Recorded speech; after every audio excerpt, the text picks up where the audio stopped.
નમસ્કાર દર્શક મિત્રો, આપ જોઈ રહ્યા છો Banas crime 24 news Gujarati channel. હવે જોઈએ આજના મુખ્ય સમાચાર।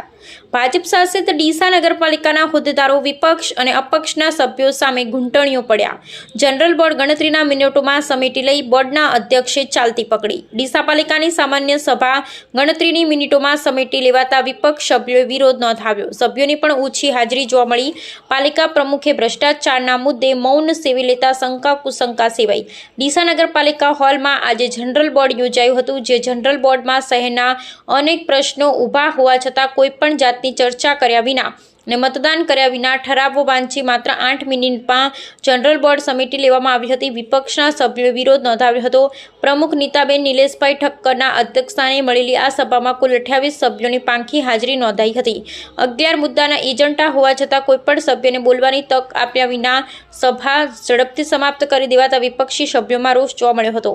નવા નિમણૂક પામેલા ચીફ ઓફિસર ચંદ્રકાંત દેસાઈ માટે પ્રથમ સામાન્ય સભા હતી। વિપક્ષી નેતા વિજય દવે ચીફ ઓફિસરના સ્વાગત અને સ્વચ્છતામાં ડીસા નગરપાલિકાનો નંબર આગળ બદલ અભિનંદન પ્રસ્તાવ મૂક્યો હતો। જોકે પાલિકા પ્રમુખ કોઈ પણ રજૂઆત સાંભળ્યા વિના ઝડપથી એજન્ડા વાંચવાનું શરૂ કરી દીધું હતું। સભા દરમિયાન ભાજપના માત્ર 2 કે 3 સભ્યો જ પાટલી થપથપાવતા જોવા મળ્યા હતા, જ્યારે પ્રમુખે વિપક્ષી સભ્યોના શોર બકોર અને બોલાચાલી વચ્ચે માત્ર 8 મિનિટમાં સભા સમાપ્ત કરવાની જાહેર કરી દીધી હતી। સભા ઝડપથી પૂરી કરવા વિપક્ષી સભ્યોના પ્રશ્નોના જવાબ ન આપવા અને શહેરમાં ચાલી રહેલા ભ્રષ્ટાચાર અંગેના સવાલોનો સામનો કરતા પ્રમુખ ગૂંચવાઈ ગયા હતા અને કોઈ પણ પ્રશ્નનો જવાબ આપી શક્યા નહોતા। સભા પૂર્ણ થઈ બાદ પણ શહેરના વિકાસના કામોમાં ચાલી રહેલા ભ્રષ્ટાચાર અંગેના સવાલો પર પ્રમુખે મૌન સેવી લીધું હતું। આ ઘટનાક્રમ ડીસા નગરપાલિકામાં પારદર્શિતા અને લોકશાહી પ્રક્રિયાના ભવિષ્ય અંગે સવાલો ઊભા કરે છે। અહેવાલ હરીશ ઠક્કર।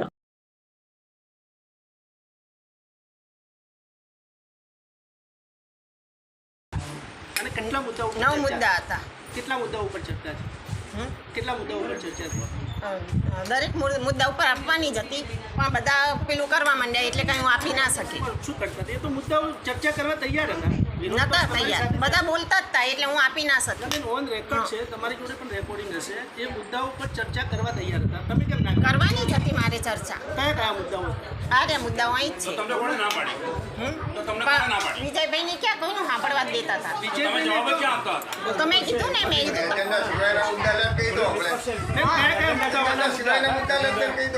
કયા મુદ્દાઓ હતા? હા તો છે ને, પણ હારું નગરપાલિકા તમને વિકાસના કામો તમે હા પણ આ બોલી જાઓ। ગત સભાની કાર્યવાહી બહાલ કરવા બાબત એજન્ડા નંબર 2 હિસાબી શાખા તરફથી આવેલ કાગળો અંગે યોગ્ય નિર્ણય લેવા બાબત એજન્ડા નંબર 3 બાંધકામ શાખા તરફથી આવેલ કાગળો અંગે યોગ્ય નિર્ણય લેવા બાબત ચોથું સેનિટેશન શાખા તરફથી આવેલ કાગળો અંગે યોગ્ય નિર્ણય લેવા બાબત શિક્ષણ શાખા તરફથી આવેલ કાગળો અંગે યોગ્ય નિર્ણય લેવા બાબત ટાઉન પ્લાનિંગ શાખા તરફથી આવેલ કાગળો અંગે યોગ્ય નિર્ણય લેવા બાબત બનાસ ડેરી તરફથી આવેલ ડીસા નગરપાલિકા વિસ્તારમાં અમૂલ પાર્લર માટે જગ્યા ફાળવવા અંગે યોગ્ય નિર્ણય લેવા બાબત ડીસા નગરપાલિકા નવીન ઓફિસ બિલ્ડિંગ અને ફાયર સ્ટેશન બનાવવા માટે સરકારશ્રીમાં જમીનની માગણી કરવા અંગે યોગ્ય નિર્ણય લેવા બાબત અધ્યક્ષ સ્થાનેથી રજૂ થતા કામો। કેટલા મિનિટ બોર્ડ ચાલ્યું? કેટલા મિનિટ બોર્ડ ચાલ્યું? ડીસાના જે રોડ છે, આખું પબ્લિકના હિત માટે તમે કેટલા મિનિટ બોર્ડ ચલાવ્યું? 20 મિનિટ 20 મિનિટ। શું ચર્ચાઓ સભ્યો સાથે કરી તમે કે કયા વિકાસના વાતો કામો કરવા? કરવા જ નતા દેતા ને, કરવાની જ હતી હું ચર્ચા। એ જ લોકો એ જ રજૂઆત હતી કે સેનિટેશનમાં કૌભાંડ કરવામાં તમે પણ સામેલ છો। શું વાત સાચી છે? બેન, વાત સાચી છે? તમે કૌભાંડમાં સામેલ છો, વાત સાચી છે? 40 કરોડના કૌભાંડમાં તમે બિલોમાં સહી કરી છે, વાત સાચી છે? સ્વીકારો છો કે હું કૌભાંડમાં ભાગીદાર છું?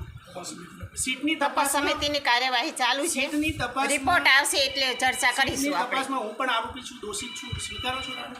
ના। કેમ? તો તમે બિલોમાં સહી શું કરવા કરી? કૌભાંડ કરવા નતા માગતા, તમે બિલોમાં સહી શું કરવા કરી? શું ભાજપ સરકારને બદનામ કરવાનું કામ તમારું છે? ના। તો કેમ તમે સહી કરી? કેમ સહી કરી? બેન, તમે જો તપાસ કરી હોત, બેન તમે જો ભાજપના સત્તાધારીઓ તપાસ કરી હોત તો કલેક્ટરને સીટ નિમવી પડત? એક મિનિટ બેન, કલેક્ટરને સીટ કેમ નિમવી પડી? તમે તપાસ નથી કરી એટલે ને? સરકારને કેમ ઇન્વોલ્વ થવું પડ્યું ડીસા નગરપાલિકામાં? તમે કૌભાંડમાં ભાગીદાર છો એટલે?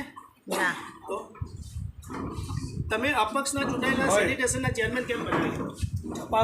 તમારી જોડે સવાલ નથી તો પ્રમુખ સાહેબ જોડે બેન પ્રમુખ છે ને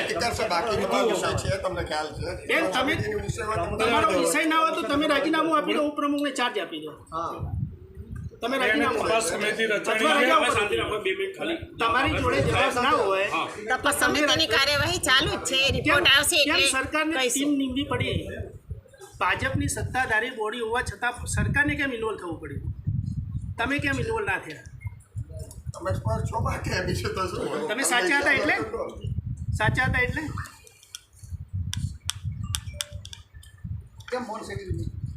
બેન કાટ પાજરાપુરની જમીન તમે આરો પ્લાન્ટ બનાવવા જગ્યા આપી દીધી છે, માલિકીની જગ્યા. તો ખૂબ નિરાશાની વાત છે. લોકશાહીની અંદર ખૂબ ખરાબ કહેવાય.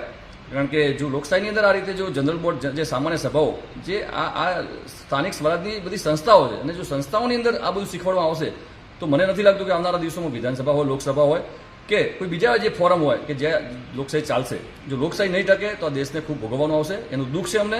અમે લોકશાહી ટકાવવા માટે ખૂબ પ્રયત્ન કરીએ છીએ. આજના દિવસે ડીસાની નગરજનોને પણ વિનંતી કરીએ છીએ કે તમે ચૂંટણી આવે છે ત્યારે તમે જુઓ. એક તો યુવાનોને ખાસ વિનંતી કે તમે ચૂંટણી લડવા માટે આગળ આવો. ભલે તમને કોઈ પણ પાર્ટી ટિકિટ આપે કે ના આપે, તમે પોતે સ્વેચ્છાએ લડો. બીજા સારા નાગરિકો જે છે કે જેમને આ દેશને ટકાવો છે, દેશને ખૂબ પ્રગતિમાં પંથે લઈ જાય એવા જેના વિચાર અને સાહસ છે એ લોકોએ પણ ચૂંટણી લડવા આવવું જોઈએ. અને આવું નથી કરતા તો જે સારા વ્યક્તિઓ છે અને ચૂંટણીમાં ઊભા રહ્યા છે, ભલે કોઈ પણ પાર્ટીમાં ઊભા હોય કે અપક્ષમાં ઊભા હોય કે ગમે ત્યાં ઊભા હોય,